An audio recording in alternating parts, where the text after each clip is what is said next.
Conclude this discussion. We are surrounded here by many maisons, but also many startups like you before in 2020. Would you have an advice to share on how making your dream come true? I can start.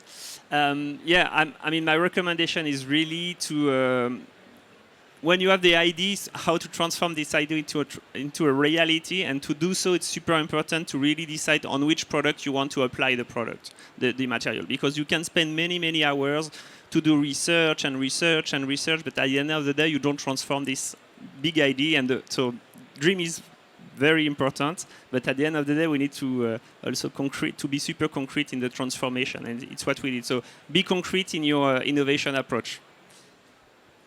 Well, for me, it's about experimenting more in the real world and a little bit less in the laboratory, because when you are exposed to real production chains is when you really learn how to scale up, and that really helps a lot.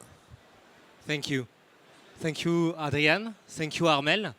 And to conclude, thank you all for attending. We have 3 new finalists this year in the sustainability category, including this morning our big winner, Wula. So I invite you all to come and meet them in the corner right behind us. Thank you. Thank you.